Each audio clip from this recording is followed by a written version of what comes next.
Hello, welcome back to Off the Record with Phase 3. I'm Sara, and today we're here with Sam and Hello, Lex. Sam. Hi. And today we are going to be talking about Tapped Out. Tapped Out was actually my first time working with Phase 3, so this is a fun... yeah, I didn't know that. it was. Oh my gosh. So... I forget about that sometimes, yeah. Because I was supposed to be part of Yeah. Extra Hearts, but then didn't wind up happening. She was thick. I got sick. Oh no. Yeah, it was just like a bad head cold or something. But it was like I felt so bad. I'm like, I don't want to get anybody else sick in such a rushed thing. So a couple months later, they're like, "Hey, we know you couldn't do it the first time, so do you want to do this one?" I'm like, "Yeah, sure." So yes, Tapped Out was our submission of the 2024 CFC, the Collaborators Filmmakers. Challenge. Yes. Yes. I say CFC because I often forget Same. the entire title. Yes. It's like CFC, all right? It's the CFC, but to explain, it's the Collaborators Filmmakers Challenge. Yes. And it's basically a 48-hour, but instead of doing the film in 48 hours, I need to stop doing that. We talk with our hands. I hit it all Yeah. the time. Instead of it being making a film in 48 hours, it's making a film in 2 weeks. And the requirements are a little bit different, and the rules are very different, and you're allowed to work with other teams and other teams from the CFC. It's very fun and very different from a 48, but it's still something we did, and we're going to talk about it. Yes. And So. I want to say how different, though, the CFC is to the 48, because we had a structure of 48-hour ruling kind of thing. That's what we originally tried to do before CFC. Like you said, it's 48 hours. Instead of 2 days, it's 2 weeks. So, but our problem is that we treated it like a 48. We were like, go, go, go. And it's good that it benefited us because when you had too much time, you tend to slack, which we kind of did.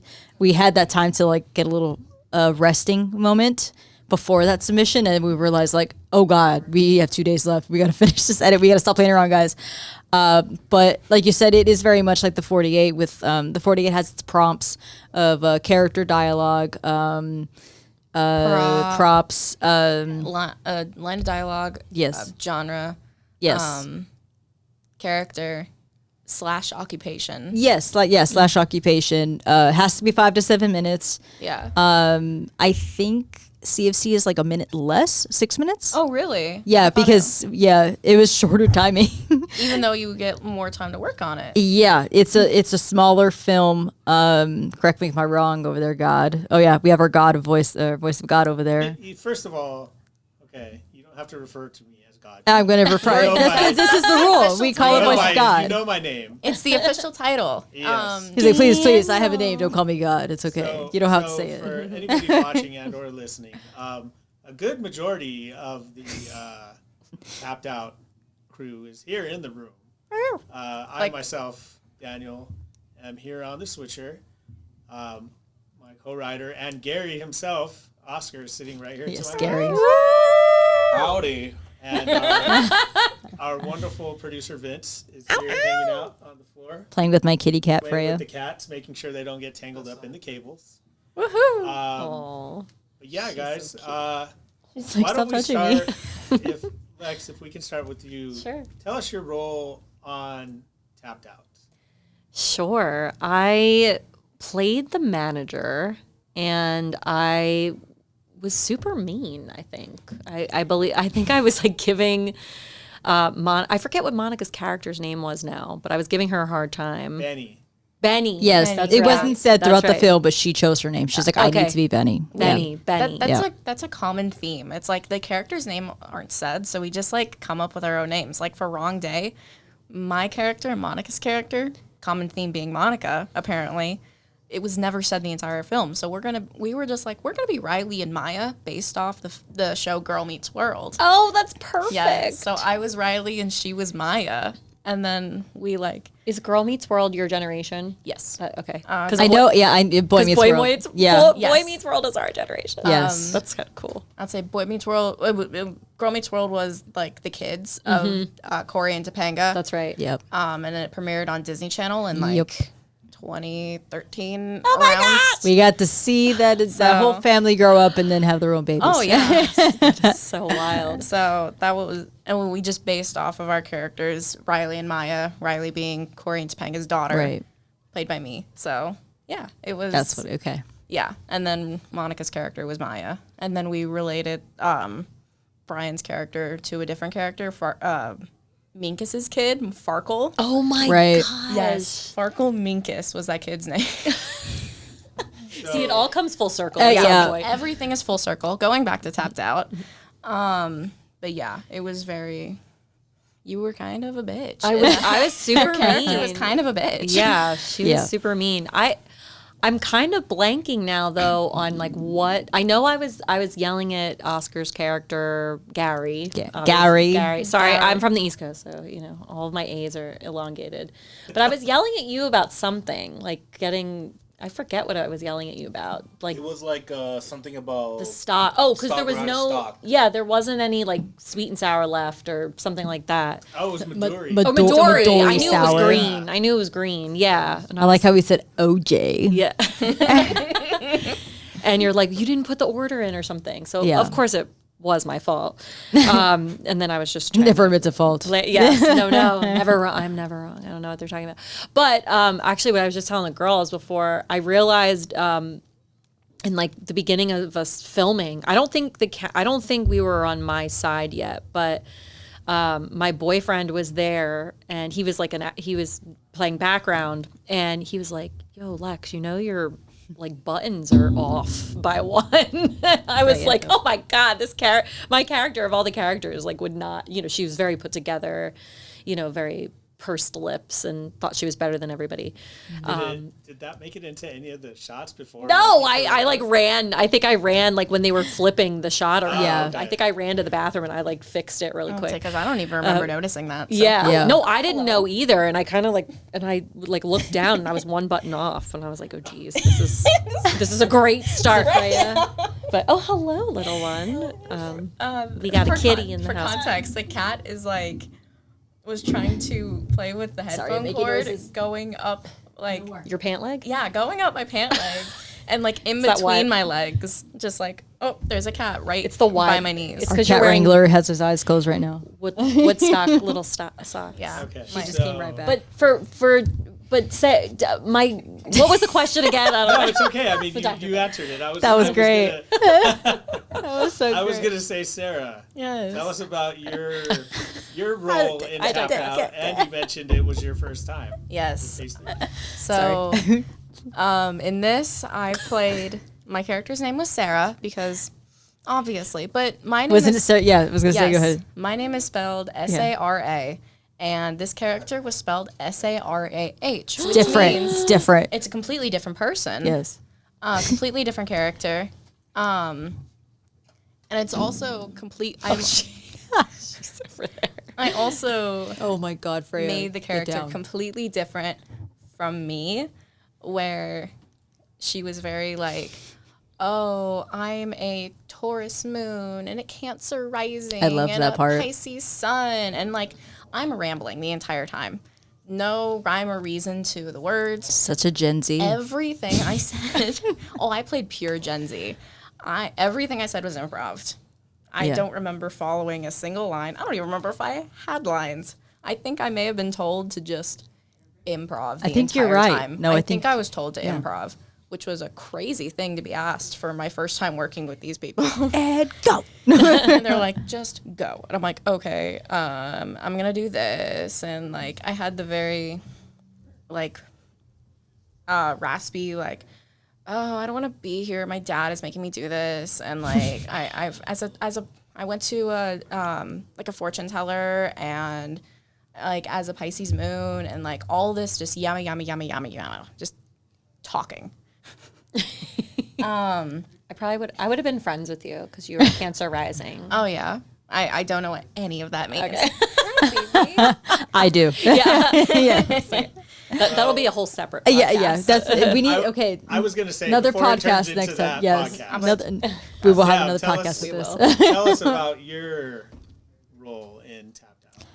What was my name? I know. Okay, I know that because Monica was Benny, right? What was? Did you say I your don't name? remember mine. June. June. June. It was June. I don't. Jude. I Wait, Jude or don't. June. June. I think. June. I don't remember. It was something connected to Benny and June, or she told me something, and I was like, okay, but it was never said on the show or in the movie. And mine was just very different, very bubbly, very optimistic, very out there. Just like again, but my character is like has feelings for her, is like in love with her, and there's this unspoken like relationship between them. Clearly, I mean, clear little googly eyes across the room with each other. Massive crushes on each other. Yes, massive crushes on each other, and I'm just her rock, always there to support her, and make sure she's like no, don't worry about it, you'll get it there next time, boo boo, it's okay. But yeah, I was exhausted after that shoot because of how outward I was. It just when they told me think bubbly, like think super like happy, I immediately thought of our friend Shekinah. Oh, and yeah. so she is very much, she's Yeah. one of the actresses that also does a lot of our films too. And she just seems very bubbly all the time for me. And she's hilarious. And so I'm like, I'm going to channel her. And then just like that was my, okay, this is her. And I'm like, I don't know how you do it, Shekinah. That was exhausting. It was so exhausting. If I can add a little bit to that from the writer's side of things, I remember when we were getting closer and so many discussions had been said, and then I remember texting Sam. It was probably at that point like 1 a.m. when it usually is. Most, yeah. And I was like, so you want a challenge? I did, yeah. Right? And well, she pulled it off like only Sam can. Yeah, she did great. Yes. Sorry, because he let me have a lot of say in basically who the character I played because he was writing it, and he's like, "Oh, what do you want to do?" Because he knew I wanted to act in it, and I was like, "Give me a challenge. I want a challenge. I always play these like super sarcastic characters. Like I'm me. Yeah, it's like And you're you. I'm me in every movie." And I said, "Give me a challenge. Let me let go. I want to do something that I haven't done before." And when he showed it to me, I was cracking up. I'm like, okay. All right, you did give me someone different. Okay, it was great though. As the writers, could you confirm on whether or not you actually gave me lines, or was I just told to improv the entire time? I can tell you the script went through 4 different versions. Yep. The first script that I sent was very, very, very heavy, like emotionally. Yeah, it and was. everything. Okay. And you were essentially the contrast to it, not the comedy relief, the contrast in reality of like there's all this drama going on between them and the job and everything, and then it was supposed to evoke that feeling of like when you're leaving a job you've been at for a long time and the new person's coming in and they're just like a chicken with their head cut off. Okay. And while you're going through this serious moments in your life, and then you're supposed to just be like, so what am I doing with this? Where am I taking Yeah. this? You were supposed to be that. It wasn't supposed to be comedy relief, really. Okay. And then that one was long. It got brought down. Then it got rewritten in some form or another. And then I brought it back with hints of that rewrite with a lot more of the emotion that was there. Yeah. Your lines were supposed to let me rephrase that. Your lines weren't supposed to be improv so much as they were when you showed up, you made it yours.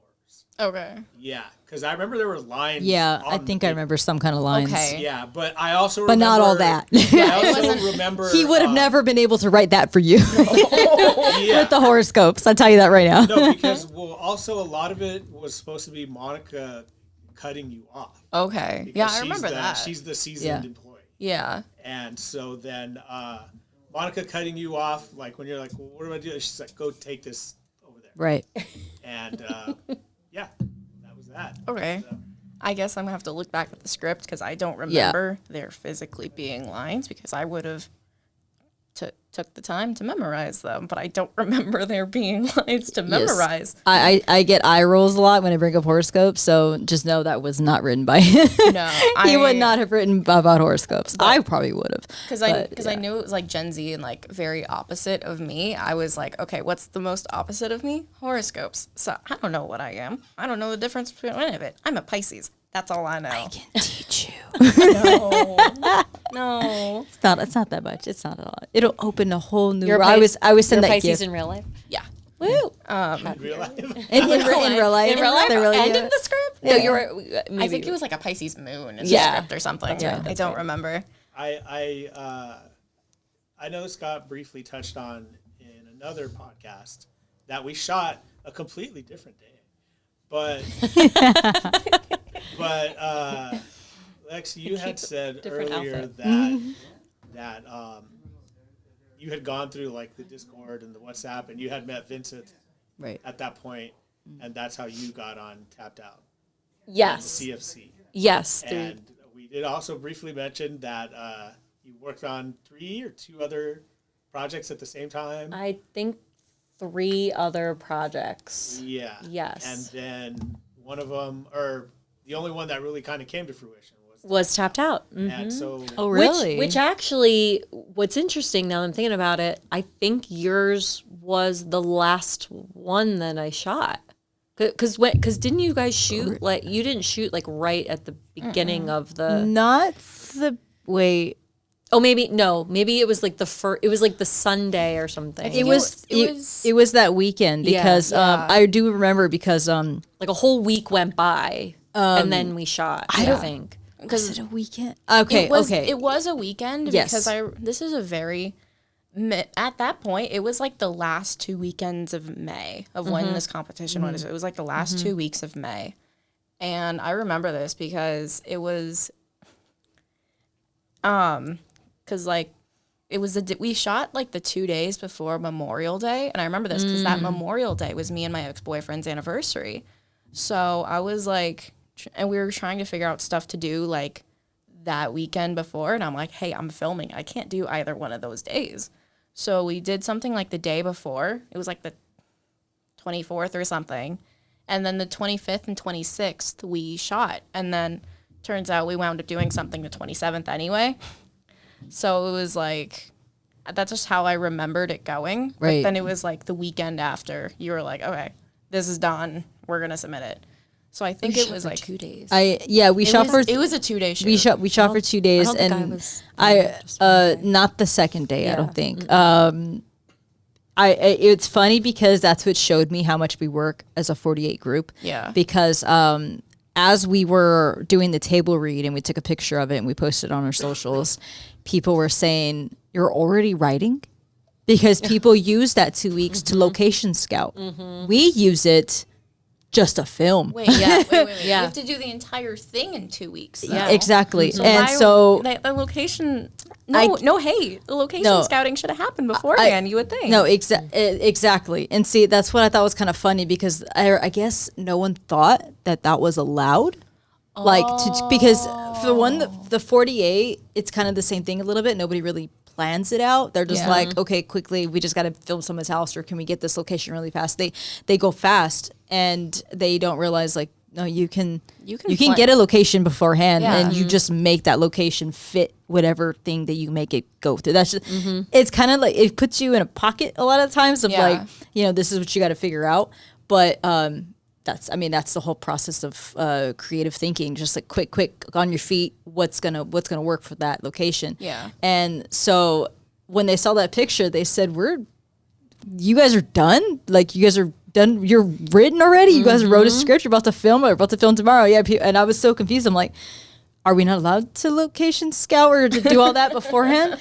But it just reminded me back with the 48 of a lot of people don't. They just do it the night of, and it makes people realize like, oh, we can prepare for this. Yeah. This doesn't have to be all in one night. Always So prepared for 48. they use people use the whole 2 weeks to location scout, write, and then film. Like they use that time instead of like like how you were able to do Yeah. like 3 other ones. Yeah. They're probably already ready with that, and okay, this one here, and I even mentioned that too because the fact that the CFC is so flexible with that, the fact that we could all like spread out and just like each of us do a CFC and just put the P3 logo on every one of those movies.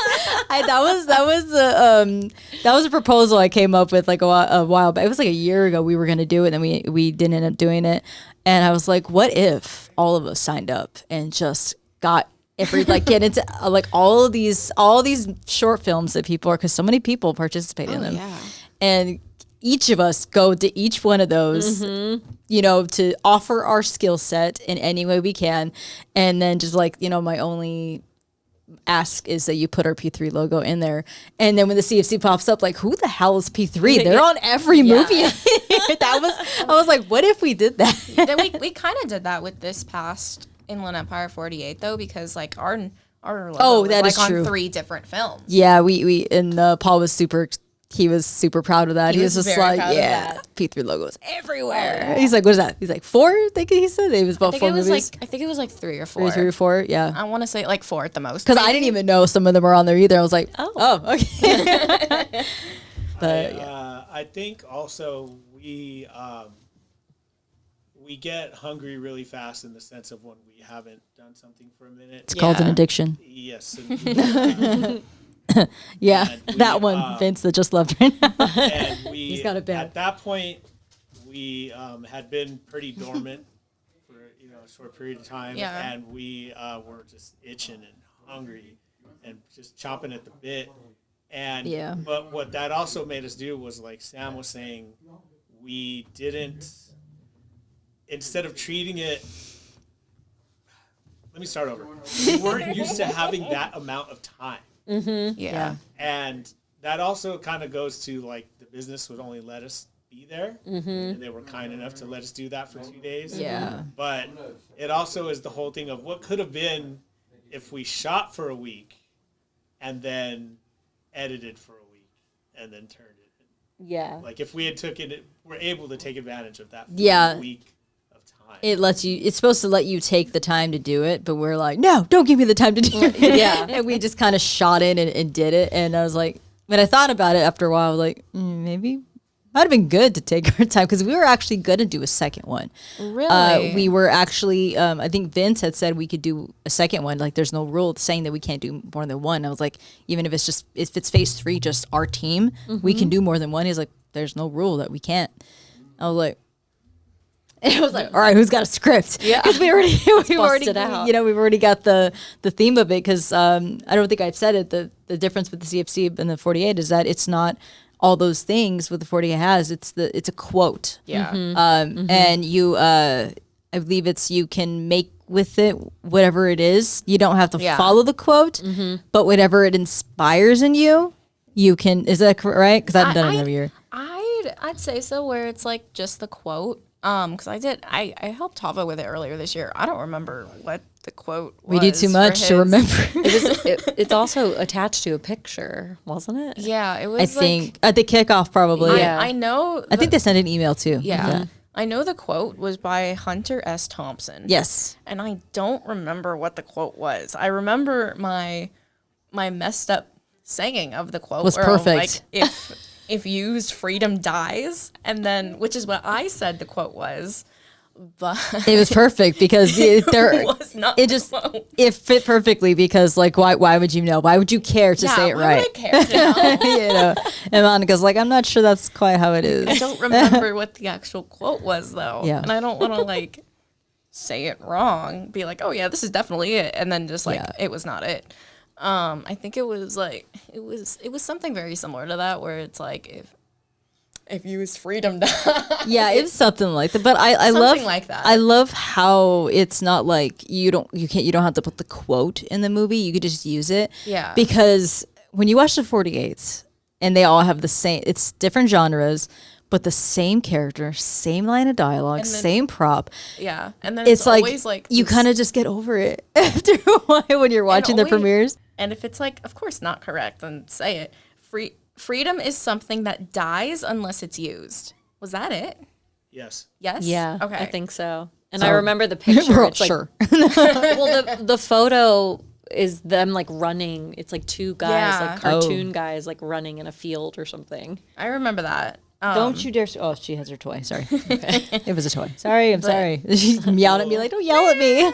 Well, on the subject of names and everything, before it was tapped out, the story was called Happy Hour. Yeah. Oh, Yeah. I remember that. And like did it- on all the slate, it was like happy hour, and then it just like that's what it was. I think it's one of those things where it was the tone of it changed so much. Yeah. Because it did deviate so much from the script of atmosphere wise of like it was, we were supposed to have a lot of time of watching Monica go through the diner. That's how it was originally written, of the time of watching how empty the diner or the bar. How empty the bar was, and all the time that they go through trying to get it done or get it open before customers come in and stuff like that. And so it was very much what Daniel was telling me when he was writing it. He was pulling very much from the movie Waiting. Oh, I love that movie. Yeah. Amazing. And so he was pulling a lot from that, which is why your character being the new one was coming in just like the character coming in with that one, and how they had enough kind of thing. And Happy Hour, it was supposed to be this kind of comedic thing. And as we're filming it and it's going by, I'm like, I don't think this is Happy Hour. We don't think this is what it is. Kind of the tone just changed so much. And Paul's like, I've got it. Tapped out. Okay, it was Paul that came up with it. Because Monica's character was just so spent and she was just so over it. She had so many moments of just like, she was like, I've had it with this place kind of thing. Yeah, she was and done. yeah. Let me follow up on that with that. What happened was one of those earlier drafts, again, that was Happy Hour.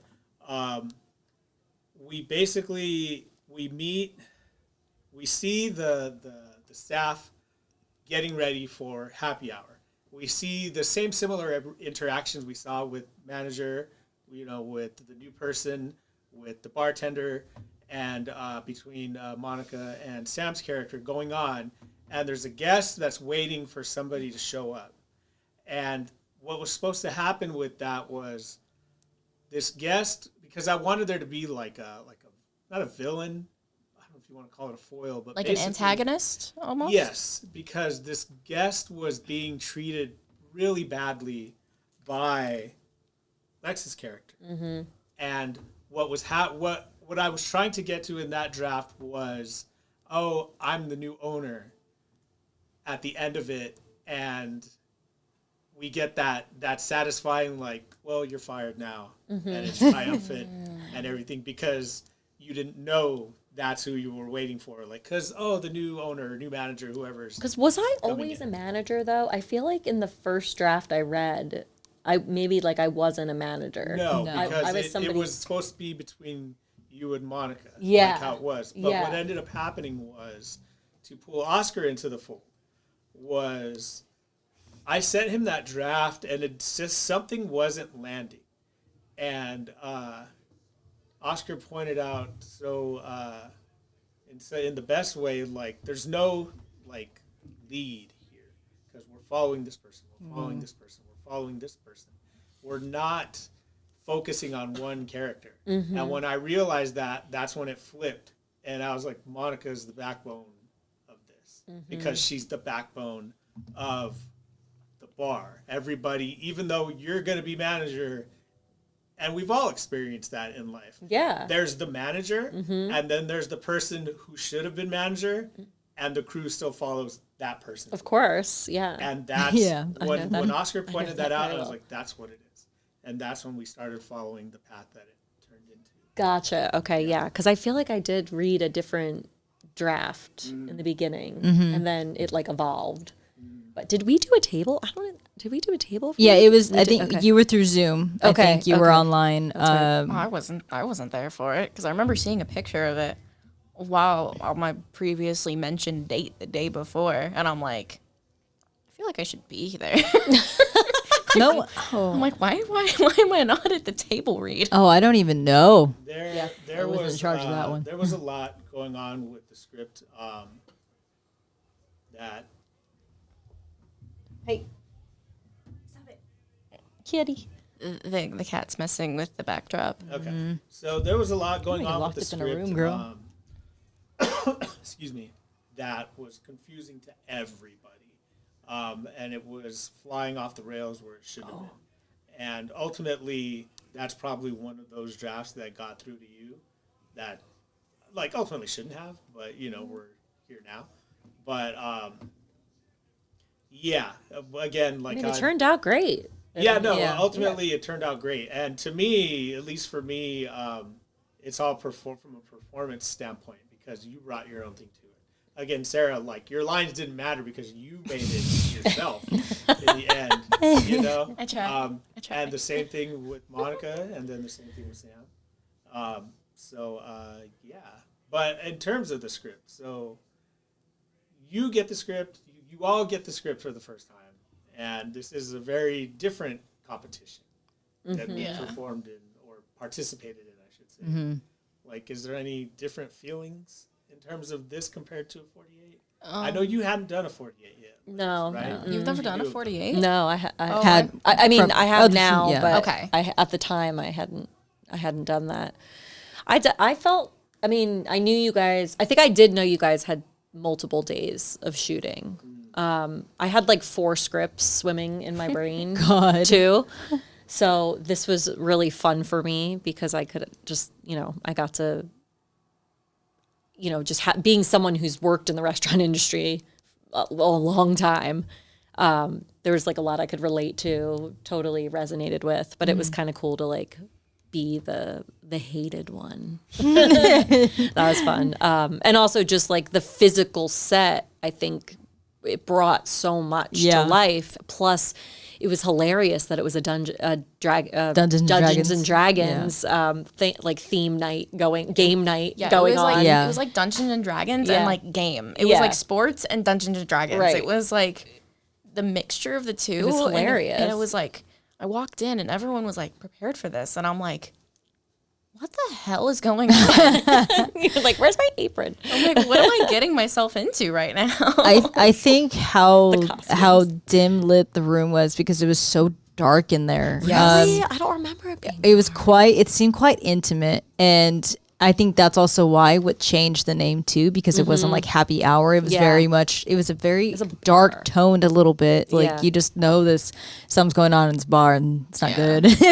Kind of thing. Like it's overrun by idiots kind of thing. It's like a horrible manager kind of thing, or a horrible.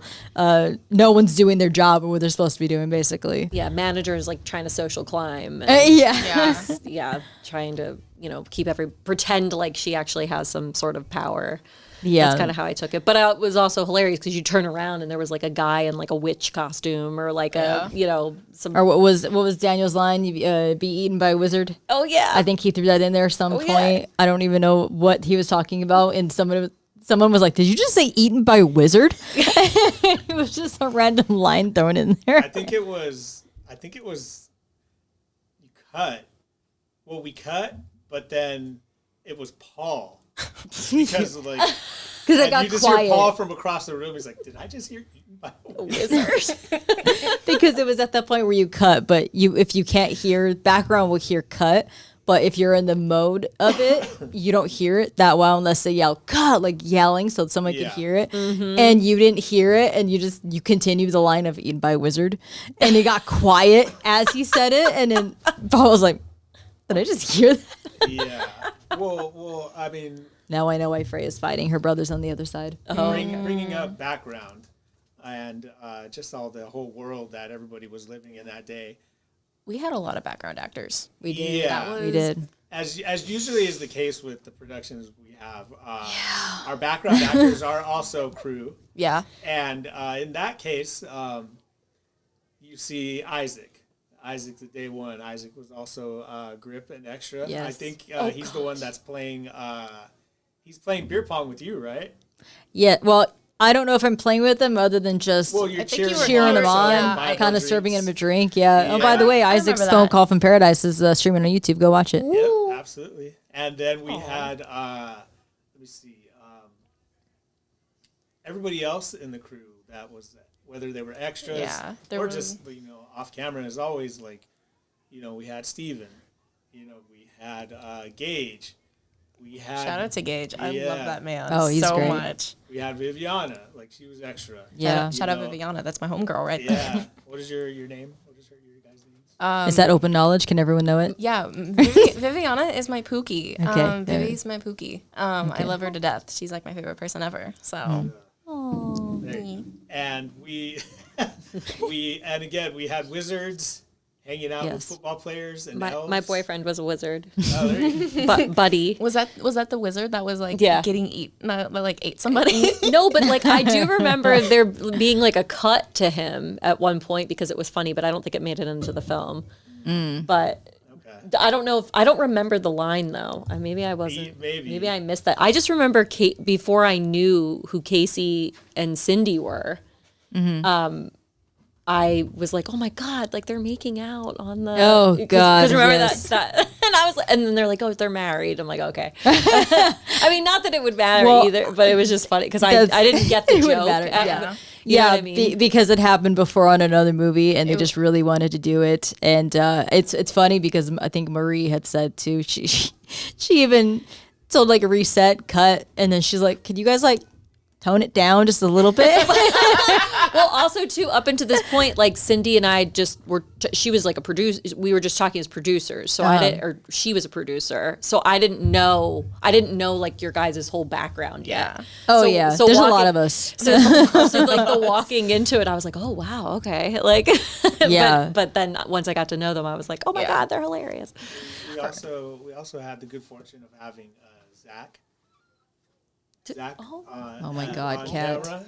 Yes. We had Zach on camera. We had from FTVM. We had Lloydie. Yeah. Yes. Lady. Yeah, she's one of the professors at our school. Yeah. Oh, Yeah. that's cool. Oh, she came and she was background. She was was on she was camera. working Camera. camera. Oh, she was. Yeah, we Okay, cool. we try to get as many new people on the set as possible. For working that set specifically?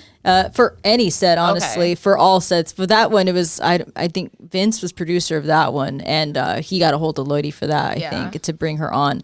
But when it comes to, especially if something that we're working really hard on to prepare for, we're always like, well, who can we grab onto that we have not worked with for a while? Yeah. And or worked with at all. This would be a great opportunity to get them on and build that relationship. Yeah. Because we're always trying to build, like sometimes it works, sometimes it doesn't work out, and that's okay.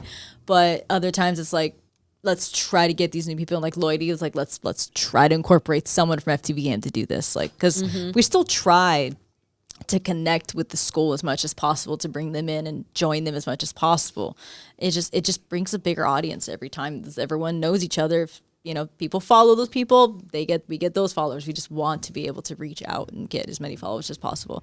So Lloydie was one of those little reaches of FTVM. Let me ask Sarah.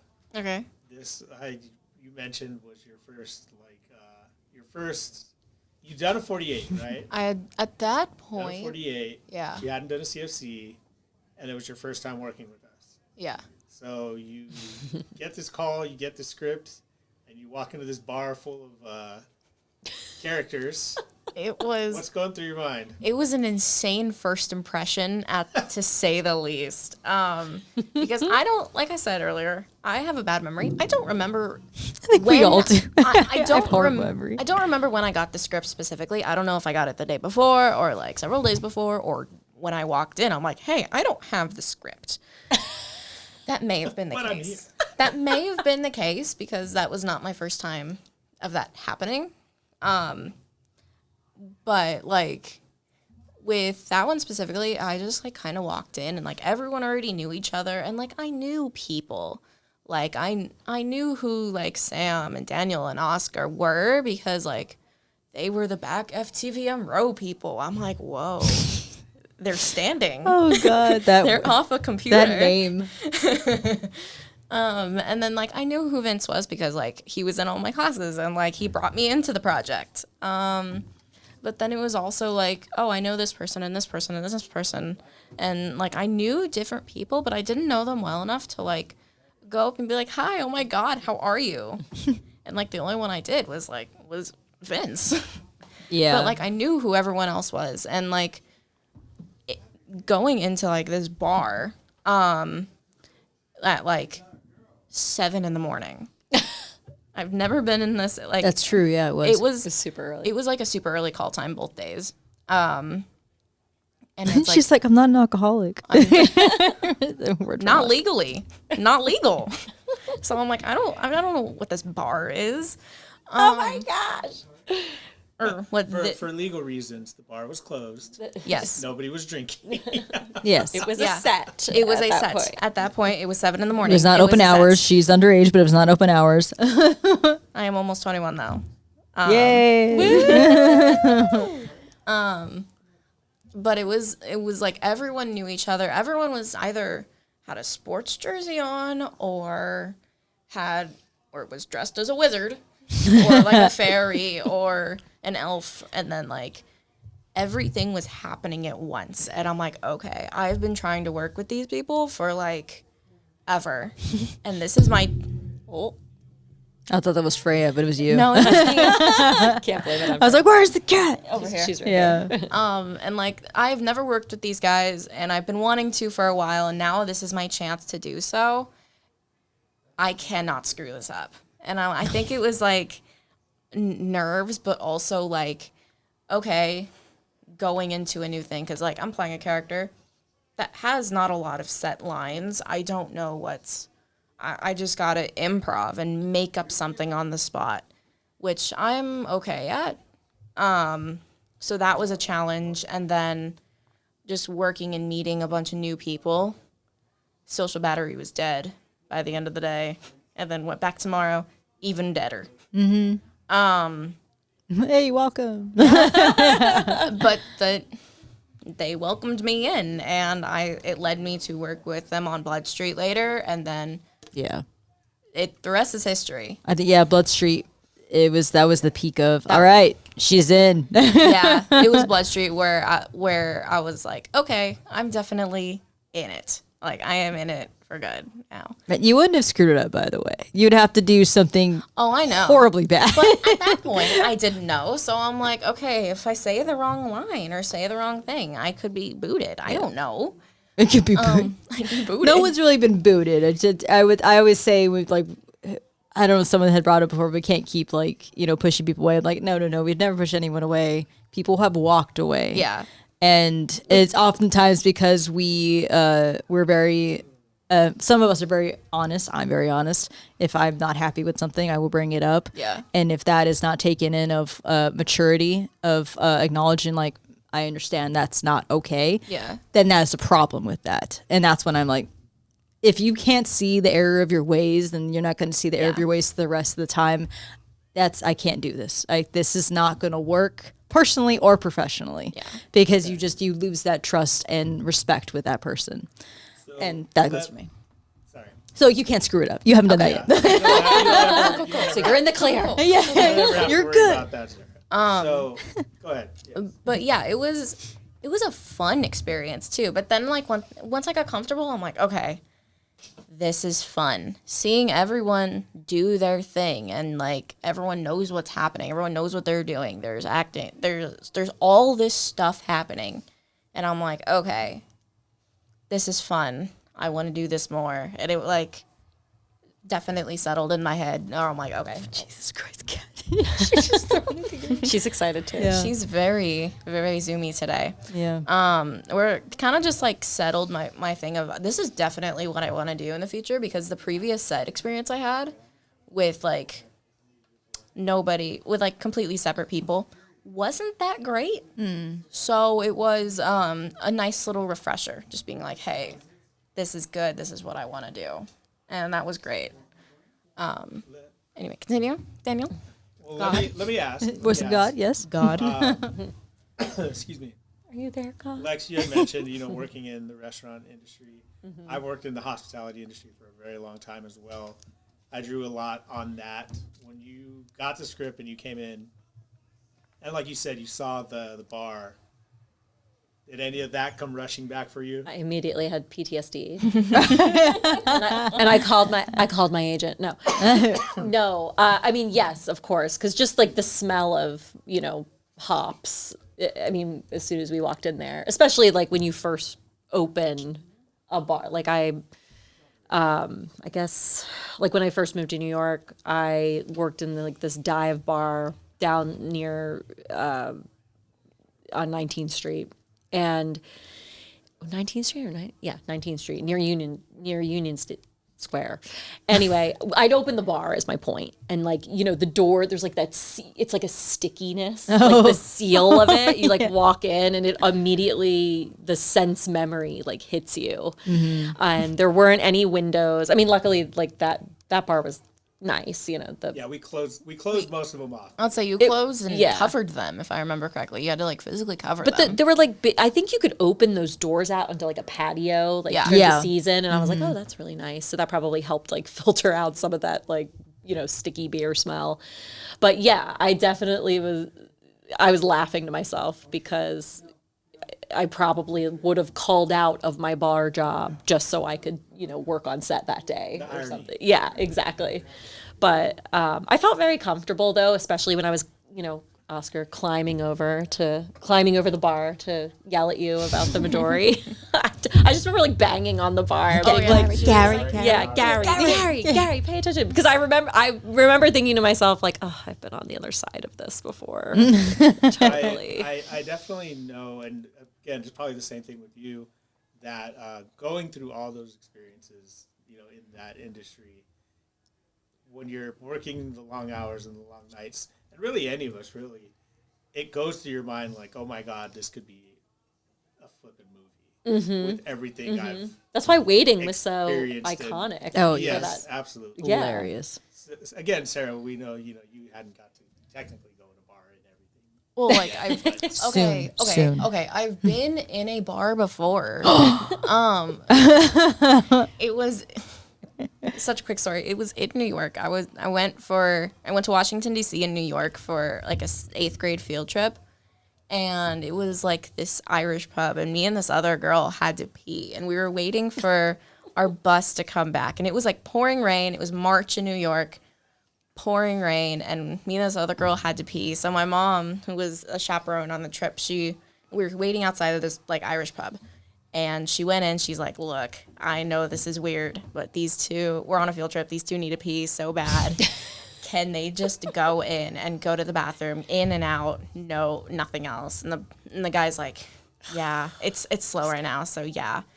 And that was like my first time being in a bar. It was so dark, and then like I didn't want to like touch the toilet seat to pull it down.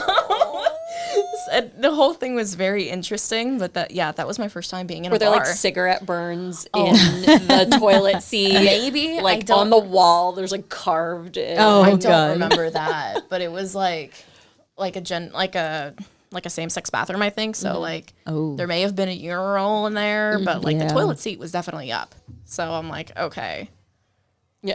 Took some toilet paper. We're like, yeah.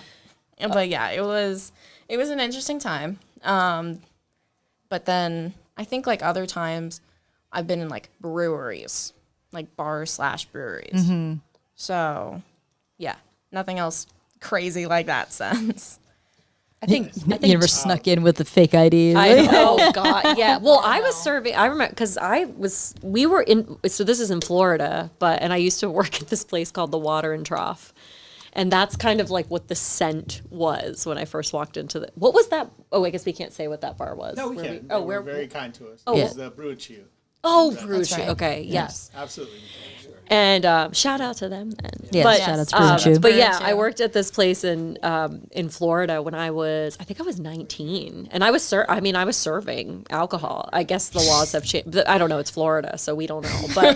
But I remember being like serving it and just being like, ugh, like just gagging because it was just you smelled like the fumes basically. Yeah, it can be overwhelming if you're around it all the time, especially the type of alcohol you're like around. Yeah. They all have their own very special scent. Oh yeah, every time I'm like around it and smell it, I'm like, that's disgusting. How can anyone drink that? But Yeah. But I love the part in the film. Like, I think actually both, because you go in the back room or something to like have a moment. But I know obviously you and Benny's character, or Benny, go in there to have your moment. Yeah. And I totally have been there where like I've cried in a closet or something. Where she has her moment and she's just like out of nowhere. She's in there. You're like, we're like, what are you doing in here? Get back out on the floor. Monica's character went in there and she was like, you think she's alone? Yeah, it was after Casey spit on her and Gary. Oh gosh, that part. That part was just. Did I get? I think I got hit from that. Like I'm like kind of behind or side. I think I get like.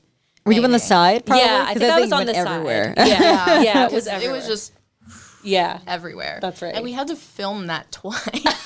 I think I was on that each day. Because like Monica, Monica got sick. Oh, she did. After that, No way. Oh my god, I didn't know that. I had no idea. Yeah.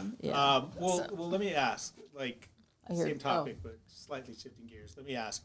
So, Sam, you've worked with. We know you've worked with Monica. Again and again. Many times, yes. Me and Mom. And I know Lex, you were coming into that. New Sara, the same thing, but like. Because she's not here and we don't get to get her answers, at least yet. So... We need Monica on this podcast. Yes. Like, now. You see that happening. She gets spit on and everything. And then you guys just have to stand there. You have to be in the back pretending like, I don't care. I actually wasn't in the shot. I was like kind of... I don't want to say But you were there when it happened. I was there both days when it happened. I was recording it on my phone. I have a video of it. Because I remember we all watched the take, and it's so hilarious. Like when Monica's coming around the corner, and she's just like distraught. Yeah. And then the camera just shifts, and Sarah's like, I'm sitting there. I'm standing there texting. Monica's over here. She's like, she bangs on the wall. She's like, no, and then like starts to cry, and the camera zooms out, and it's just me and like this horrible bun, by the way. This is a bun because my hair was slightly longer at that point. It was like at the top of my head. Shout out Marie for doing that because that was crazy hair. And I'm just standing there like no glasses, just texting. And all of a sudden I'm just like, I need a day off. And like I was just hired. This is my first day. You're trauma dumping. Why am I asking for a day off? well, that's, and everybody here can tell you that's those people. Yeah, exist. I know. I like know that person. Yes. And it was just like, and it's like, oh, I need a day off, and then I need a mental health day. No, literally, and it just like scares the crap out of Monica. She's like, what? And I'm like, yeah, I need to write this essay, and then like that goes into the quote that Hunter S. Thompson, if freedom isn't used, it dies, or whatever it was.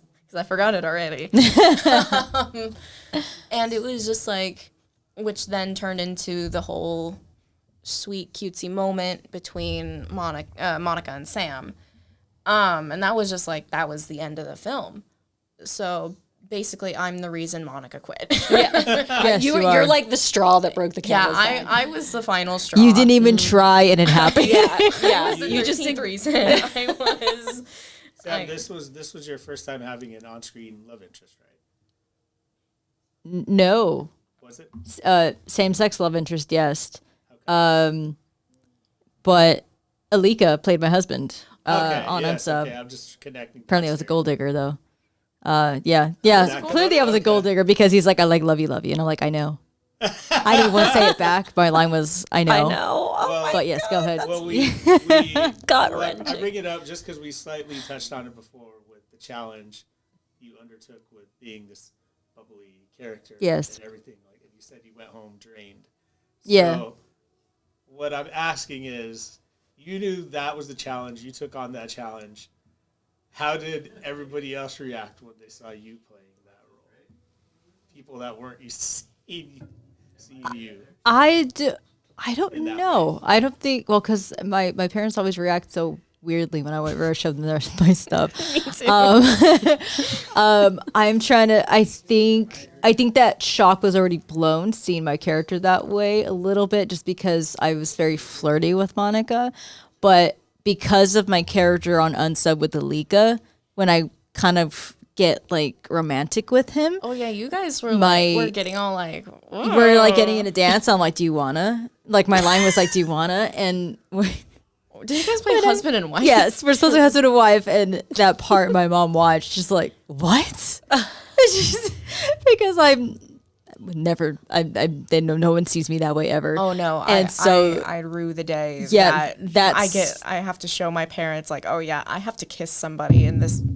I have to like kiss somebody in this film. I rue the day my parents see me kiss on and screen I didn't for the even first kiss time. Alika. I'm just literally, I hug him, put my arm around him, and we get into it a little, we're kind of just having a moment, dancing just a little bit, not really moving so much, just, he's just holding me and I'm holding him, and I'm like, do you wanna? And he's like, yeah, I wanna. And then we like, okay, let's go, like head upstairs, and we end up getting attacked. Happens to the best of us. Yeah. So the reaction in this one, we were saying, was somewhat the same, but obviously it's a lot more happy.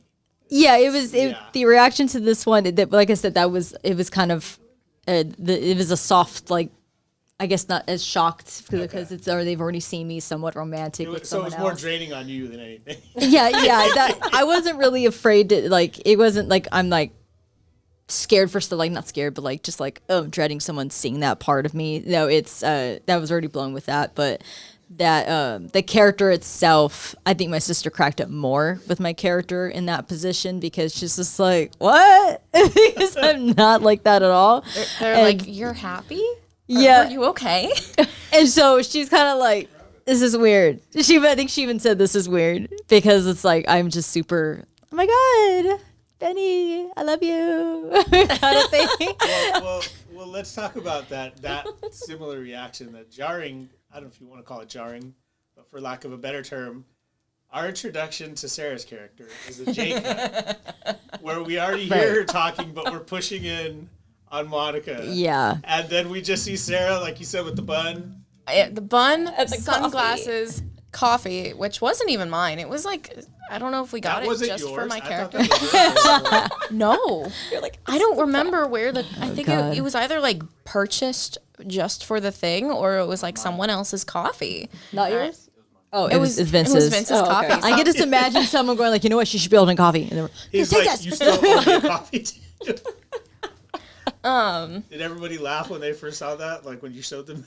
I actually didn't wind up showing my parents that film until after IFF, because my mom's because I kind of forgot to show it to them. Like I just didn't, because I didn't get it for a while, and I'm like, okay, just casually forgot to show my parents, which was like, we all just kind of forgot about it. And then IFF rolled around this year, and then seeing it on the big screen was my mom's first time seeing it. She was like, you were so funny in that. And she was like, that was so unlike you. I'm like, yeah, I know. Unlike you.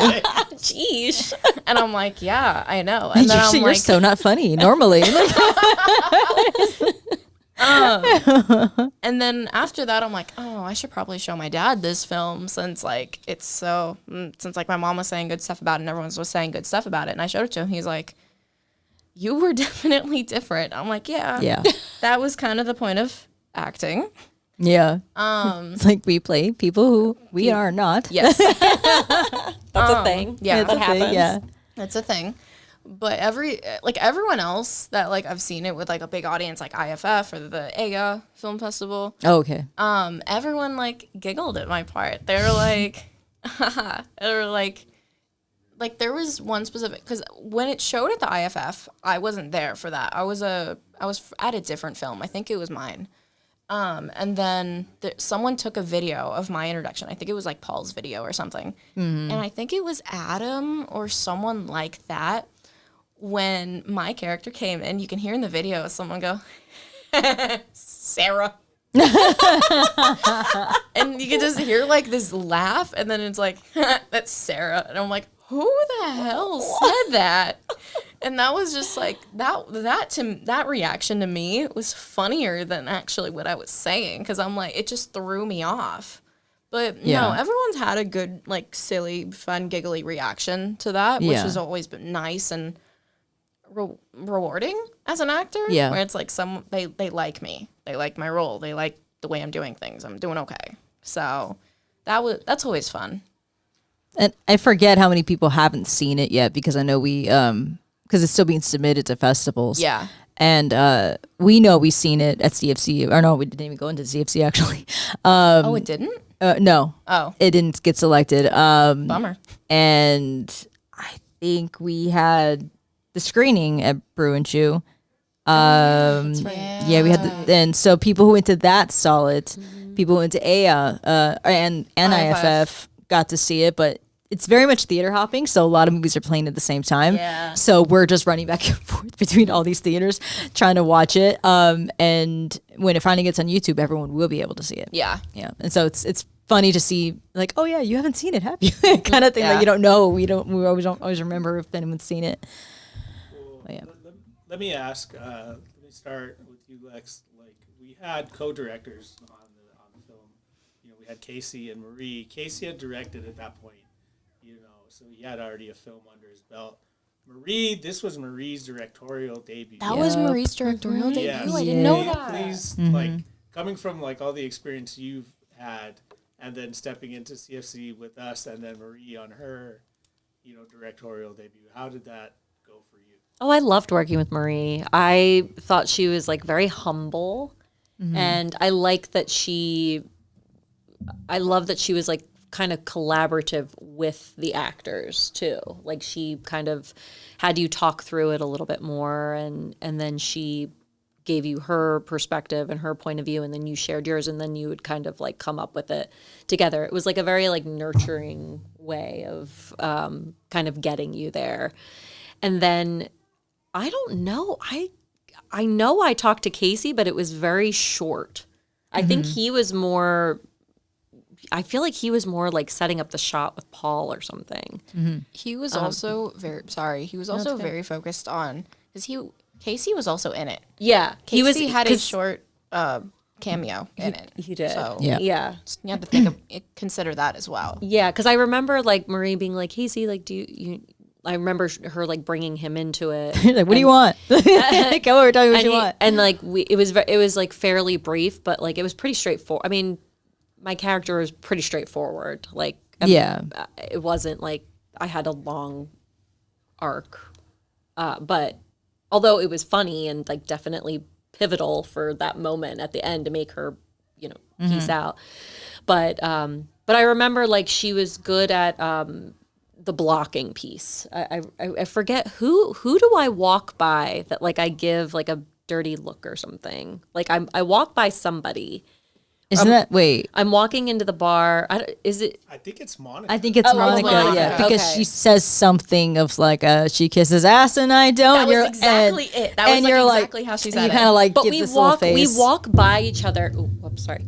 We walk. Geez, that was like Yeah, It's like, like- this scene is like super Yeah. sensitive today. It's crazy. when we walked by each other. Like I loved the blocking of that because. Sorry to always bring it back to music, but it was actually like It's pacing. It was, Yeah. and like it felt like really good because you know they captured like the the subtle bitch face exchange like when we pass each other. Yeah. because I'm on somebody's arm. I'm definitely like with some man, but I can't remember who it was. I feel like it was one of the guests. Maybe. Okay. And you were kind of doing the same thing of like flirting him up to buy, Yeah, Yeah. yeah, the waitress thing. right. Yeah. And, Got to get your tip somehow. Right. No, yeah, and like for some reason we give each other like a dirty look. I don't know. But I More than likely, it's probably Monica. She was your nemesis on that one. right. Yeah. But I just loved like the way like I loved just the whole shot, how it was shot. Like I don't know if it was on the track at that point, but It might have been. They love doing that. it was a really yeah. They cool use the track shot. a lot. It was a cool shot though. Which it comes in handy, just that constant. You can barely see it's moving, but it is kind of thing. It was the It's really timing great. of it that Right. felt like very energized. Right. And like we had to kind of hit that mark though. Right. From the doorway. And then Monica was like leaving I don't know if she was with you at the beer pong table or something, but we're like passing each other and we kind of give each other like a dirty look over the shoulder or whatever. Oh, I think I know what you're talking about. It was a cool kind of choreographed moment. Like it was cute. Okay. I mean, I'm trying to remember it myself. I was bratty, but I loved like the whole transition of that. Right. I thought it was like a really cool setup shot. I like that Marie curated that kind of choreo because right after that, Monica ends up behind the bar, and then something triggers me to like go yell at her and Gary. Okay, I see. Because I know I was like set up right in the middle, and then Casey comes in right to my left. He like pushes you to the side. He does. He's like, The way I need we're another all, drink right now. it's a good way to have us be transitional characters of we're a transition coming in. The camera's moving, bam, bam, we're coming in, coming through. It all works out all the time. It did. Well, it did. It was like a nice flow. I think to the scene. Basically, also just from like a energetic standpoint, it was like a build. It's like, oh, right, okay, the look is happening. Okay, now she's going to find something to piss her off. Then she's going to, you know what I mean? Like, it was a good, I liked that whole It's a little flow. storytelling It was. in the beginning. But just from behavior. Yeah, just from, exactly. Like, that's always the best of when you see a movie like that. There's no dialogue needed. You know who these people are to each other. Clearly, they don't like each other. Clearly, they're fighting for something. And one of them's a little more evil than the other. And you can see it kind of like this little cat and mouse game going on. And just those like 3 little shots of you're like, okay, now I know. Clearly, this is not a good situation kind of thing. It's a good setup, too. Like, oh, something's going to go down in a minute. I don't know what's going to go down, but... Yeah, but I loved working with Marie. I loved working with her, too, in Devil's Pie. I know we're talking about Tapped Out, but we blended those. Yeah, It's fine. No, These will come out back to back. But it's true. Like I always feel like really like comfortable with her and safe with her. Like she's always looking at it from like like 2 different perspectives. I think like, okay, checking in with the actor. Okay, looking at the shot. Okay, and I don't know if it's just because Paul, he's like that, so she's just so used to that too. Okay, so I think it like kind of goes really well like as a director. Plus we need more female directors out there. Yes, we do. I mean, you guys are great. You are. But you're amazing. You need to open up the platform for something. There needs to be we need to keep going on. But are you directing? You direct? I directed, yes. Okay, cool. I've directed 2 on my own. I co-directed Extra Hearts. Okay. I co-directed Way of the Stranger with Paul. I wasn't there for all the days with that one.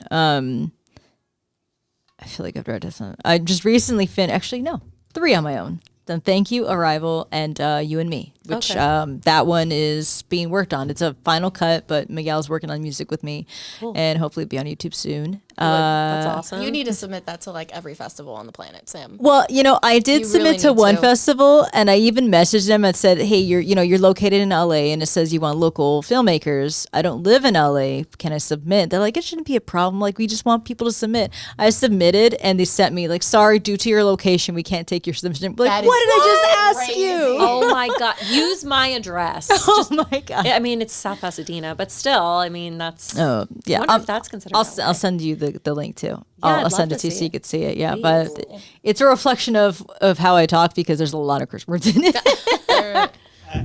As you know, with all those titles under your belt, Sam, as a director, how was Marie with you as a director first time?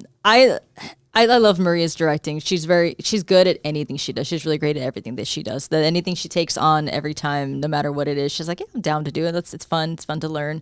But it's funny because a lot of times her and I are very much alike. We always say that because we're INTJs, but Paul always likes to do the Myers-Briggs thing. Oh, yeah. And so we're both INTJs, and so we approach things kind of similar. Like we're just very thinking all the time, very logical of like, okay, let's think about this instead of like, not quick to react on things. Just let's think about how this is going to go, kind of problem solving a little bit.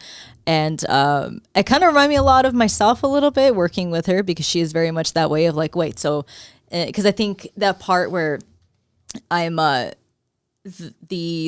interaction me and Monica have, and they're like, Casey just said smile at Monica. And I was like, I'm like, okay. And I'm like, what do you mean? Like, what am I doing here though? And he's like, just smile at her. I'm like, and then I'm like, wait, so what? And then Marie's like, you're looking at her like from far of like, you're happy to see her. But like kind of thing. And she kind of explained more of like, this is what you're doing. Cause I knew the characters like were we're into each other basically. But like, what is this? What smile am I giving her? Like, am I just like kind of like I'm a little embarrassed to see her? She's like, you are flirting with her, but you're kind of like, oh, she just caught your eye, and you're like, oh, hey, babe, you're here, kind of thing. Yeah. And especially because with the part with Isaac, where I'm kind of. I'm not flirting with him, but I'm just like being really supportive with him. And they said flirt with him. I was like, why am I flirting with him if I'm into Monica though? Like, I don't understand.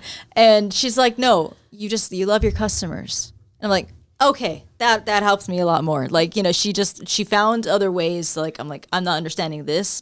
And so she did find like, you know, an emotion for me to like, oh, okay, that's what it is. Okay. That is also the difference with a lot of like, I don't want to get like into like gender specific things, but like that is also a big difference with like boy and girl, where it's like girls know emotions. Girls know how to tap it in. We're emotional creatures. Yes, women are emotional creatures, so they know how to be like feel this very specific thing because you know what I'm talking about. And then men are just she's like girl, we know. Yeah. It's like, where it's like lock in with me. You know what I want. And men are like, smile. And you're like, smile big for the camera. Yeah. But it's just also like, it also depends on the person because Marie is also very happy, cheery, wonderful. She's a queen. I love that woman to death. And it's also just like, that's her personality. So you kind of just played Marie, if you really think about it, with like the happy, cheery, smiley. Yeah.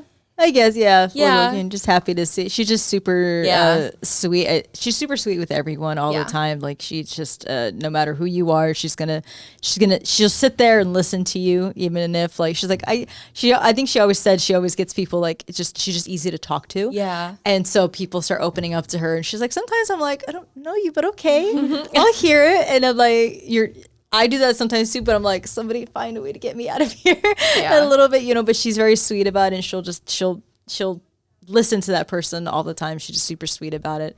Patient. But very, very patient. I think even Paul even said, he's like, you can get away with it. You're likable. He's like, you're so likable. And I was like, you're likable too, Paul. You're just very extra a lot of the time. Yes, Paul, you're extra. But yeah, it's funny how opposite they are, but how much it always works between them, and it's adorable. Sarah, were you aware that you were walking into a production with co-directors, specifically a first-time director? I did not know that was Marie's first time directing. Me either. She's a natural. I don't think I knew until right now. No, I did not know until right now. Okay. She has yet to direct her own. I don't think she wants to. Maybe she will. Tooth Fairy. Has she co-directed anything else since? No, huh? I don't think so. It's like a one and done because they wrote Blood Street together. Daniel and Marie wrote Blood Street together, yeah. but they had no intention of directing it. That was at all. That was sent to you and Vince. Yeah, to me and Vince. Yeah. Was that something else you forgot to add in your directorial? Oh yeah, but I co-directed with Vince. Yes, that's another one we co-directed. I co-directed Blood Street with Vince. That was a big monster to direct. That was which is a whole other podcast. All in yes, its that's going to be a whole other podcast. That's going to require a very long, because that one took a month of pre-planning, a month of production, and a month of editing. Dang. All as opposed to the 2 quick, weeks for the quick Tapped turnaround. Out. Yeah, because I mean, with you and me, it was 3 days of production. It was pretty simple, but it was heavy with kind of choreography of like blood and all that. But Blood Street was a huge animal, and I was so lucky to have Vince on that to carry that through, because it was such a big production. There were so many people on that production that when we see them now and they're like, "Hey, how you doing?" I'm like, "Who is that?" And I feel so horrible because I'm not trying to sound braggy either. Of like, we meet so many people, and I don't want to say like, "Well, I meet so many people." Like, I'm sorry, I don't remember. No, I used to be so good with names and faces, and now I'm just good with faces. Yeah. And you tell me your name, I'm like, I'm gonna need you to say this over and over again every time I see you, and I'm so sorry. I'm not usually like this, but the more and more we've met other people, the more this doesn't stay in the memory bank anymore. Yeah. And I feel so horrible when they do that. I'm like, "You're on Blood Street?" And they're like, yeah, I was extras. Like, I'm so sorry. Like, I do not. I was just so focused on with the lead actors trying to get them to do this and that. But yeah. Again, Bloodstream But is yes. a different Oh, podcast. yeah. No, but that's completely different yes. podcast. I'm not going into a whole Bloodstream podcast. Don't worry. We're going No. in. Well, that's what I was gonna say. Like Tapped Out, like every. The same with that one too, because I don't remember everyone that's what I'm button saying. tapped out Every either. production, Not one bit. Every production is kind of like ramped up in terms of the size of crew and everything. And Tapped Out was very much a precursor to that because how Sara mentioned earlier, we had so many people there. Like if That's you were in the true. back and didn't know, and then you go to the front of the bar and it's just people.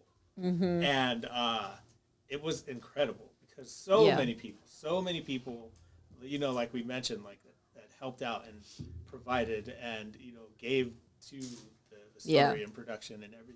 I mean, they provided their own Dungeons and Dragons stuff and They their did. wizard outfits. And Were they all CFC people though, or they were just No. from No, every? They were Okay. just local. They're- okay. Yeah, a lot of them, a lot of theater people are very Yeah. helpful whenever Yeah. we post anything. Because a lot Yeah. of theater people Yeah. from SVBC follow us, and you know, whenever we have something out there, they're like, "Hey, I'm available." Like, great.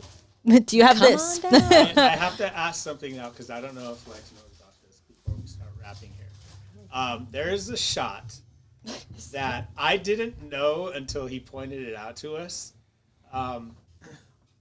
You were only there for? Were you only there for the first day? The first day. Yeah. Okay, so we got like 99% of your coverage the first day, but then we ended up needing a reverse. Yes. Yes. That's and right. and Paul's friend from his job, Right. She had red hair. Yes. So in Yeah. that quick flip, I it's did the hear. back of her head. Yes, I did hear about this. And then we go back to Oh, you. and then the funniest part is that with that, because we had the color of the blouse was different on the movie.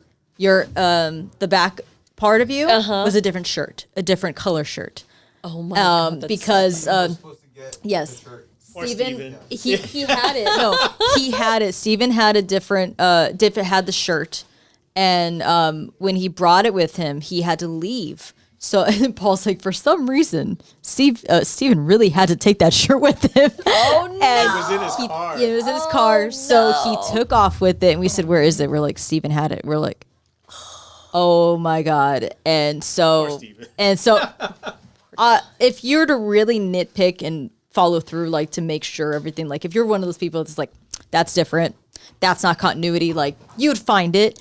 But other times I'm like, what are you talking about? Shirt? They're like, her shirt's not the same. We're like, Well, what's funny is I didn't catch it yeah. until Paul pointed it out. You know that. because the he's red- editing it. But Yeah. hopefully the red hair just like distracted. Yeah. from I it. think it did. Like, because your mind tells you it's And- like light continuity. Yeah. As long as the continuity is the same from one to the other, your mind really doesn't register it right away. Right. Yeah. And that continuity stayed the same in terms of we flip the world, but there's red hair, so of course it's her. And because it's on the other person, so Yes, like and your that's what I'm focus saying. is Oscar and The only Monica. way Yes. you'd notice is if you paused and like, is anything different here? Yeah. Yeah. You know? Well, Match these two photos now. Yeah. It's like a highlights magazine. well, we did this on the last one, and we're getting close to wrapping up here. But I know, Sarah, you weren't here, but we did something that I referred to as it's essentially final thoughts, but I called it last looks I love Okay, I kind of like that. on Would- Tapped Out. Which is funny because I was literally gonna ask Lex what her favorite part of filming Tapped Out Then was. you know what? Let's start with there. Lex, let's give us your last looks, your favorite part. What did you take away from Tapped Out that really stuck with you? Yeah, last looks wise, I just What? the what? I don't know. I didn't hear him. I just heard a voice and he said nothing. Oh, okay. It better be meeting Vince. Meeting. Oh, okay. Meeting. Oh, 100% meeting Vince. Yes, I love. Words out of my mouth. No, I really did enjoy. First of all, just the script in general because it was it was so relatable to my life, my previous life of just like how to. You just feel like you're at a breaking point. That one line where it's like, I'm going to take my break or I'm going to take my 5 or whatever Benny says there. Like it kind of choked me up because I've been there so many times where you just don't know what else to say, but just like you have to walk outside and like walk down the street to kind of like get yourself together. So I think it was really relatable, and I think a lot of people need to see more. What is it? Art imitating life. Yeah, art imitation. Art imitating life. And I really, I mean, as much as I love horror, as you guys know, this is like kind of horror in a different way of, not horror of reality. Yeah, like not being able to fulfill your dream because, you got to make money. But I think I loved that piece, just like the script itself. Ooh, sorry, I just made an earthquake again. Obviously, meeting Vince. Thank you, Vince, for trusting me. Thank you, Vince. Thank you, Vince. Off of He just wanted to thank you. That's all it was. a photo. I don't know if we chatted before CFC. Did we talk on the phone? I swore you said you guys met at the event. I cold called you. You cold Or call. Who email. does that? Like, No, but did we speak on the phone Are briefly? you a telemarketer? But then Because you had messaged an extended warranty. your phone number, and I called you. you called me, and then we met in Okay, yeah, I loved that. That was really cool. Imagine just like getting a random phone call, being like, "Hi, I'm doing this short film. Do you want to be in?" But I was part of CFC. Okay. So he probably got like a slew of headshots or something. And it was Kismet, right? Yeah. I feel like it was Kismet. And third, sorry, this is the longest last looks ever, but that makes sense because it's me. But I think my third last looks is that like I got introduced to the whole P3 world. I don't know what he said. Oh, what you got something. You told him something that got him giggles. Let her finish. Go ahead. No, I think it's just. He looks like he's choking or you're red. What happened? You good? What did I say? He looks laughing as at red as a Sarah's tomato. reaction. I'm just for nobody because no one can see him. I think because I got to climb over the bar and yell at Oscar. That was Gary. Gary. No, I think just like I think that's being his alter ego now. Apparently, he calls himself Gary. No, Oh, literally. you're Gary No, now. literally. Writing a movie. Oscar and Daniel call each other Stephen Gary. Stephen Gary, and it's like It hasn't they- been Steve for a while, but it definitely is always Gary. He Oh, has yeah. kept Gary with him for a very long time now. They walk up to each other like they haven't seen each other in like a month, let's say, and then they're like, Steve, Gary, and then yeah. just like continue Go on on with about their life. lives. Yeah. It's the funniest thing, I think Yeah. maybe it should be like a sitcom. literally. That could be your next venture. He's nodding like, yes, it's gonna happen. It's gonna happen. It's gonna happen. It's Well, just I'm- P3 cinematic universe lore, basically. I'm so curious too, Daniel. Like what kind of like headspace do you guys have to? I mean, both of you, honestly. But what kind of headspace do you have to get in focus wise, especially being so drained just from working, and then you have to like go sit and write. Like, how do you get into that like mental? I'm blocking out the world and I'm just focusing on my work, my like actual work, my real work. Listening to music scores from other movies. Oh, really? Okay, so that brings inspiration when you're trying to write?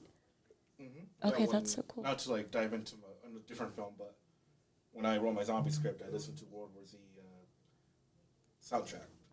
And that just started like prompting your flow. And I'm sure Okay. you listened to Cheers while What? tapped out. You're listening to shit I know, where that's everybody joke. knows He your said no. name. I just did a lot of music gets me writing, but not like so much film scores. I listen to music and it generates like, well, what scene would I see playing out to this? Okay. And then again, injecting everything that I took from my own personal experience in the hospitality industry. To be specific, I was a valet attendant for a very long time, and so I've dealt with hard. all those same people. Yeah.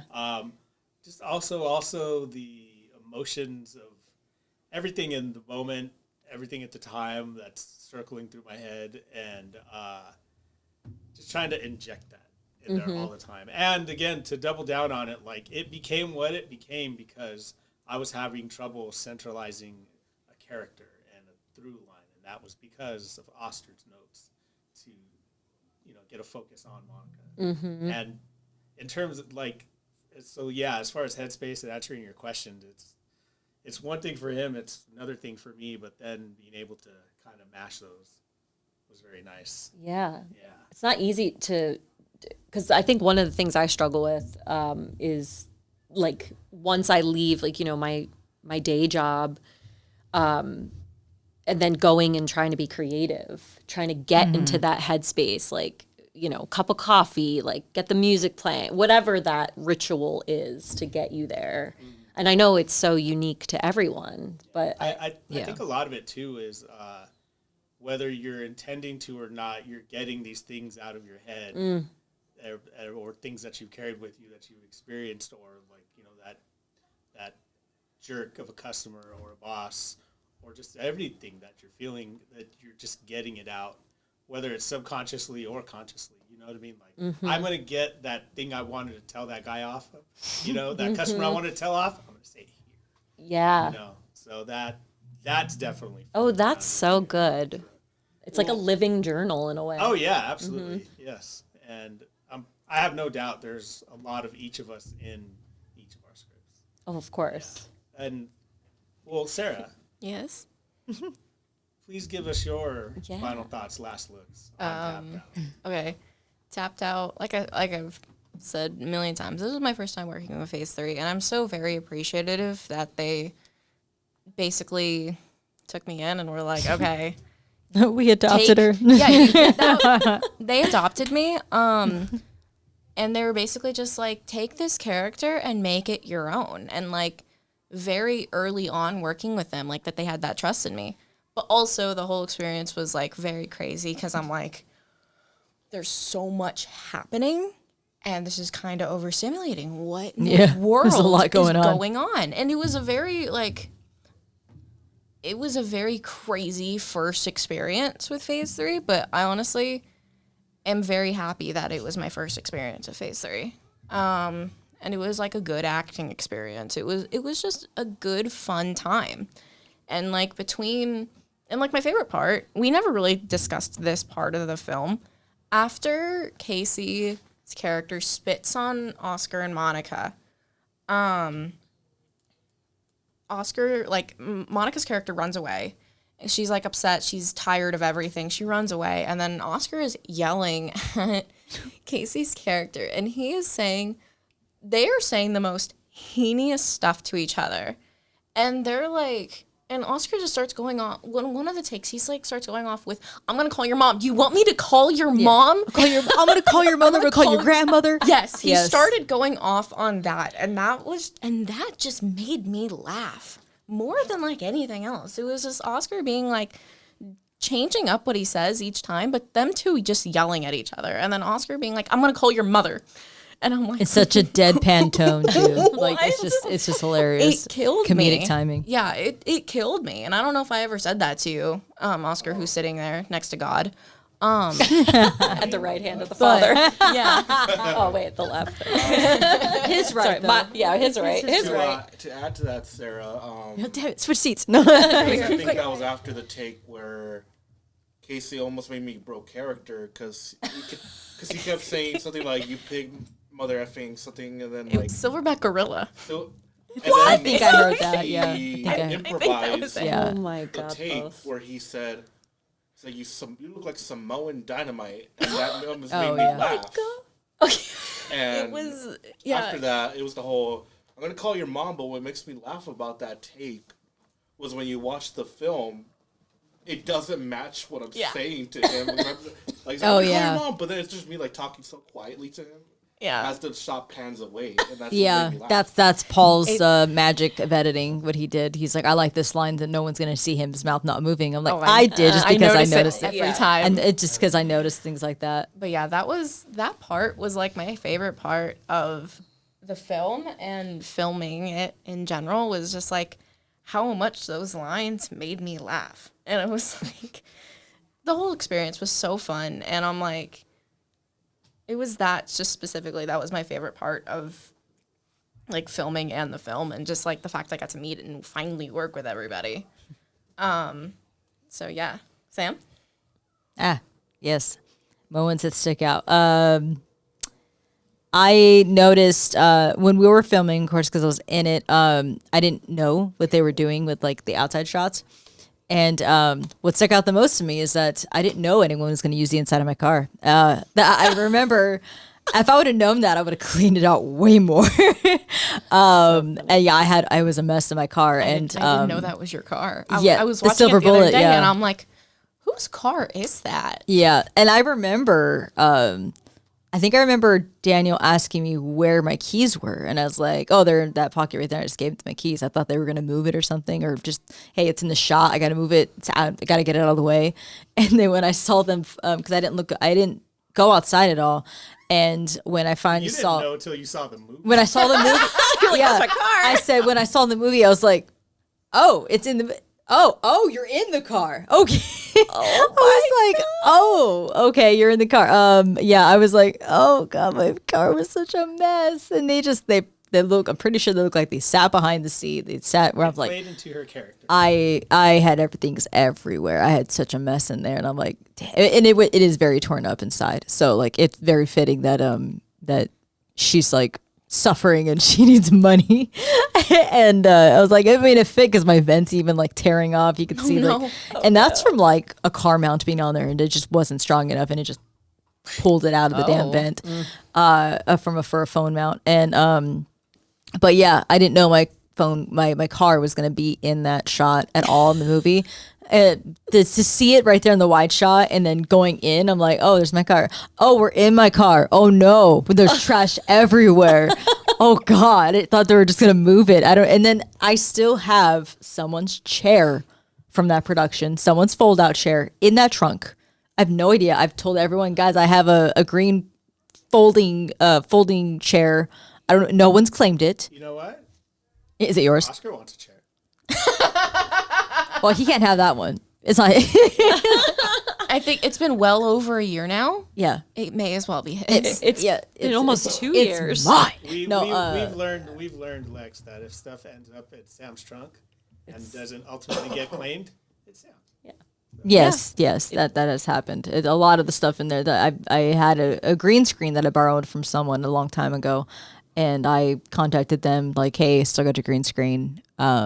You want to come get it anytime?" They're like, "My trunk is full." I was like, "So is mine. That's why I'm trying to give it to you." So I'm trying to give it to you. Do you want me to drop it off? Like, I was trying to make it easier on them. Can I take it to you? Nothing. I'm like, Guess it's yours.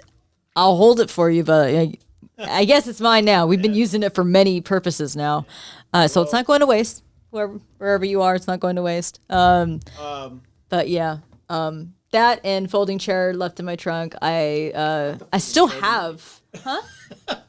What? I said, not your last looks on the folding chair on the movie. No. Well, still last It's looks. a beautiful but chair. It's profound. Yes. It's a But profound I chair. still have the apron that I wore in the book card. That's just how messy I am because I haven't put it away.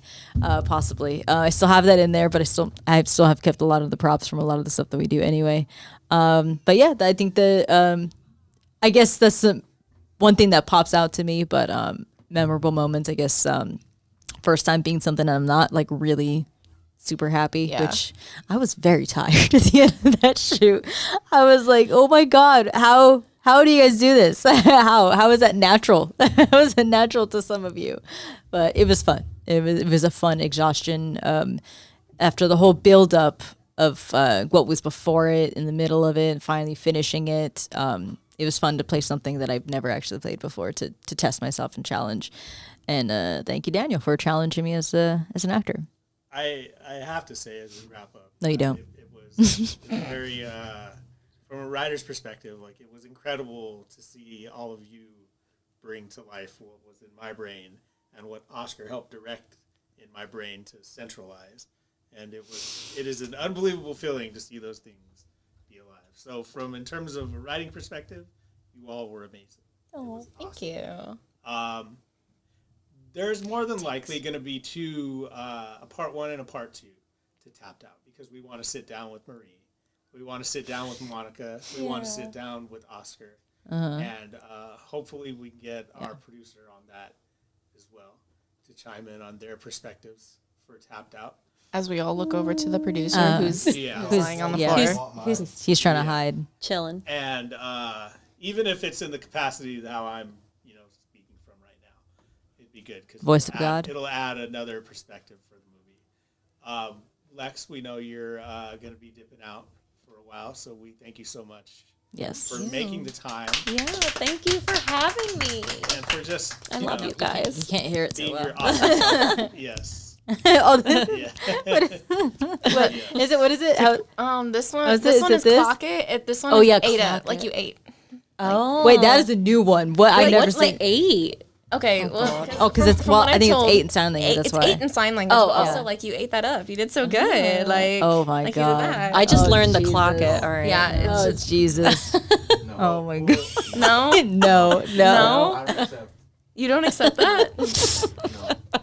Hey, we're still trying to move on from 6-7. Okay, just saying. Okay. Well, again, Oscar. Lex.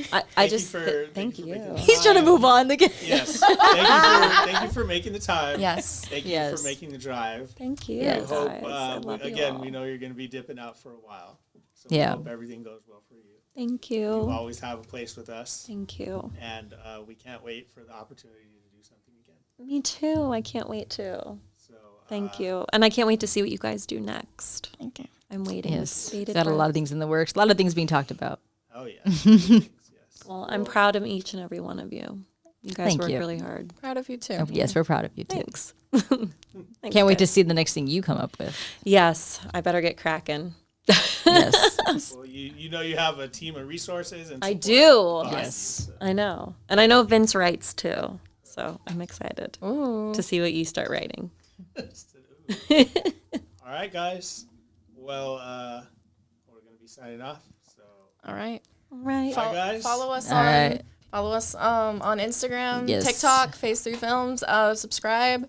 Press all the buttons. Comment. Share. Yes, comment everything. please. We love your comments. We love to see your Yes. likes and comments.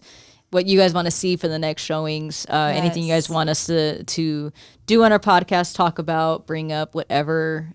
Let us know. We want to hear opinions. We want to hear. Yes. If you think we suck, then just tell us we suck. It's okay. And, it's fine. We can take it.